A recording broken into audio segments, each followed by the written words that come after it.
Hello welcome back to my channel. അപ്പോൾ ഇന്നത്തെ നമ്മുടെ റെസിപ്പി നമുക്ക് രാവിലെ ബ്രേക്ക്ഫാസ്റ്റ് ആയിട്ട് തയ്യാറാക്കിയെടുക്കാൻ പറ്റിയ നല്ല ടേസ്റ്റിയും നല്ല സോഫ്റ്റ് ആയിട്ടുള്ളൊരു അപ്പത്തിൻ്റെ റെസിപ്പിയാണ്. വളരെ എളുപ്പമാണ് കേട്ടോ തയ്യാറാക്കിയെടുക്കാൻ. കുറഞ്ഞ സമയത്തിനുള്ളിൽ നമുക്ക് തയ്യാറാക്കിയെടുക്കാനും പറ്റും.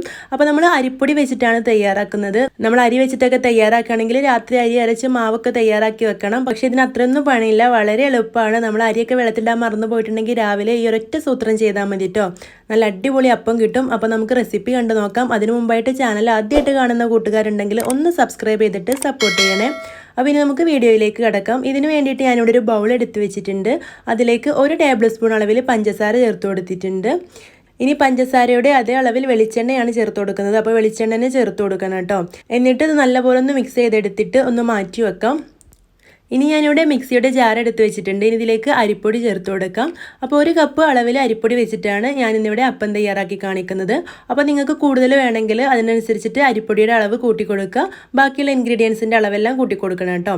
എന്നിട്ട് ഈ 1 കപ്പ് അരിപ്പൊടി ഈ ഒരു മിക്സിയിലേക്ക് ചേർത്ത് കൊടുത്ത ശേഷം ഇതിലേക്ക് 1 കപ്പ് വെള്ളം ചേർത്ത് കൊടുക്കുകയാണ്. അരിപ്പൊടി എത്രയാണ് എടുത്തത് അതേ അളവ് തന്നെ വെള്ളം എടുക്കണം കേട്ടോ. കപ്പില്ലെങ്കിൽ നിങ്ങൾ ഗ്ലാസ്സിലെടുത്താലും മതി, അതേ അളവായിരിക്കണം. അപ്പോൾ ചില അരിപ്പൊടിക്ക് അനുസരിച്ചിട്ട് കുറച്ച് മാറ്റമൊക്കെ വരാം, എന്നാലും ഏകദേശം കറക്റ്റ് ആയിരിക്കും. എന്നിട്ട് നമുക്കൊരു സ്പൂണോ ഫോർക്കോ വെച്ചിട്ട് ഇത് നല്ലപോലെ ഒന്ന് ഇളക്കി കൊടുക്കണം. അതല്ലെങ്കിൽ വെള്ളം മുകളിലും അരി താഴെ കടന്നിട്ട് ശരിക്കും നമുക്ക് അടിച്ചെടുക്കാൻ കഴിയൂല. അപ്പോൾ ഇതുപോലെ നന്നായിട്ടൊന്ന് മിക്സ് ചെയ്ത് കൊടുക്കുക. ഇനി ഇതിലേക്ക് ചേർത്ത് കൊടുക്കുന്നത് തേങ്ങ ചിരവിയതാണ്. അതൊരു 1/2 കപ്പാണ് ചേർത്ത് കൊടുത്തിട്ടുള്ളത്. അപ്പോൾ അരിപ്പൊടിയുടെ പകുതി അളവിലാണ് തേങ്ങ ചേർത്ത് കൊടുക്കേണ്ടത്. ഇനി നമുക്കിതിലേക്ക് ഈസ്റ്റ് ചേർത്ത് കൊടുക്കാം. അപ്പോൾ ഞാനിവിടെ ഇൻസ്റ്റൻറ്റ് ഈസ്റ്റാണ് ചേർത്ത് കൊടുക്കുന്നത്. ഒരു 1/4 ടീസ്പൂൺ മാത്രമേ ചേർത്ത് കൊടുത്തിട്ടുള്ളൂ കേട്ടോ. അപ്പോൾ ഈ ഒരു സ്പൂണ് 1/2 ടീസ്പൂണിൻ്റെ അളവിലാണ്. ഇതിൽ പകുതിയോളം ഞാൻ എടുത്തിട്ടുള്ളൂ. അപ്പോൾ ഒരു 1/4 ടീസ്പൂൺ ഈസ്റ്റാണ് ചേർത്ത് കൊടുക്കുന്നത്. ഇനി നമുക്കിതെല്ലാം കൂടെ നല്ലപോലെ ഒന്ന് അരച്ചെടുക്കാം. അപ്പോൾ ഞാനിവിടെ നല്ല ഫൈനായിട്ട് അരച്ചെടുത്തിട്ടുണ്ട്. ഇതുപോലെ ഒരു ബൗളിലേക്ക് ഒഴിച്ചു കൊടുക്കുന്നുണ്ട്. ഇതാണ് കേട്ടോ ഈ ഒരു മാവിൻ്റെ പരുവം. അപ്പോൾ 1 കപ്പ് വെള്ളം ഒഴിച്ചു കൊടുത്തിട്ട് തന്നെ ഈ ഒരു കറക്റ്റ് പരുവത്തിൽ കിട്ടിയിട്ടുണ്ട്.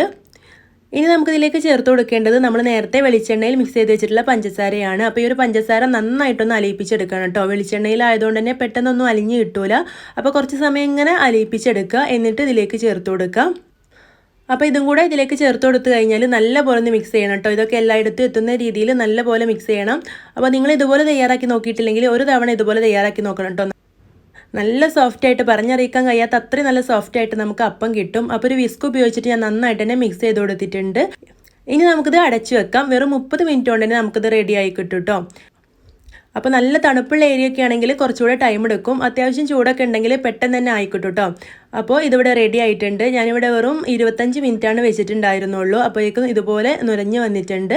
ഇനി നമുക്കിത് ചുട്ടെടുക്കാം. അതിന് വേണ്ടിയിട്ട് പാന് ഗ്യാസ് സ്റ്റോപ്പിൽ വെച്ച് കൊടുത്തിട്ടുണ്ട്. നല്ലപോലെ ചൂടായ ശേഷം തീ ഒന്ന് ലോ ഫ്ലെയിമിൽ ഇട്ടിട്ട് ഇതിലേക്ക് മാവ് ഒഴിച്ചു കൊടുക്കാം. അപ്പോൾ ഞാനിവിടെ 1.5 തവി മാവാണ് ഒഴിച്ചു കൊടുത്തിട്ടുള്ളത്. എന്നിട്ട് ചെറുതായിട്ടൊന്ന് പരത്തി കൊടുക്കുക. നന്നായിട്ട് പ്രസ് ചെയ്ത് പരത്തരുത് കേട്ടോ. അപ്പോൾ അതൊക്കെ ഒന്ന് പരത്തി കൊടുത്താൽ മതി. ഇനി നമുക്കിതിൽ നിറയെ ഹോള് വരുന്നവരെ വെയിറ്റ് ചെയ്യാം. അപ്പോൾ നന്നായിട്ട് തന്നെ ഹോള് വന്നു കഴിഞ്ഞാൽ നമുക്കിത് അടച്ചു വെക്കാം. എന്നിട്ട് ഒരു മിനിറ്റ് നേരം ലോ ഫ്ലെയിമിൽ ഇട്ടിട്ട് വേവിച്ചെടുക്കാം. അപ്പോൾ നമ്മുടെ സൂപ്പർ അപ്പം ഇവിടെ റെഡി ആയി കിട്ടും. കണ്ടോ, നല്ല അടിപൊളിയായിട്ട് വന്നിട്ടുണ്ട്. നല്ല സോഫ്റ്റ് ആണ്. നിങ്ങൾക്ക് കാണുമ്പോൾ തന്നെ മനസ്സിലാവുന്നുണ്ടാവും എത്രത്തോളം സോഫ്റ്റ് ആണെന്ന്. അപ്പോൾ ഈ ഒരു അപ്പം നിങ്ങൾ എന്തായാലും ട്രൈ ചെയ്ത് നോക്കണം. അപ്പോൾ ഞാൻ ഈ അപ്പം മുഴുവനായിട്ട് ഇവിടെ തയ്യാറാക്കി എടുത്തിട്ടുണ്ട്. നല്ല സോഫ്റ്റ് ആയിട്ടുള്ള ഈ ഒരു അപ്പം നിങ്ങൾക്ക് ഇഷ്ടമായിട്ടുണ്ടെങ്കിൽ നിങ്ങൾ എന്തായാലും ഒന്ന് ട്രൈ ചെയ്ത് നോക്കണം. എന്നിട്ട് നിങ്ങളുടെ അഭിപ്രായം ഒന്ന് കമൻ്റ് ആയിട്ട് അറിയിക്കണം. വീഡിയോ ഇഷ്ടമായിട്ടുണ്ടെങ്കിൽ ലൈക്ക് ചെയ്യാനും ഷെയർ ചെയ്യാനും കമൻറ്റ് ചെയ്യാനും മറക്കരുത് കേട്ടോ. സബ്സ്ക്രൈബ് ചെയ്യാത്ത കൂട്ടുകാരുണ്ടെങ്കിൽ ഒന്ന് സബ്സ്ക്രൈബും കൂടെ ചെയ്യണേ. ഇനി ഇതുപോലുള്ള നല്ല നല്ല വീഡിയോസുമായിട്ട് നമുക്ക് വീണ്ടും കാണാം. താങ്ക്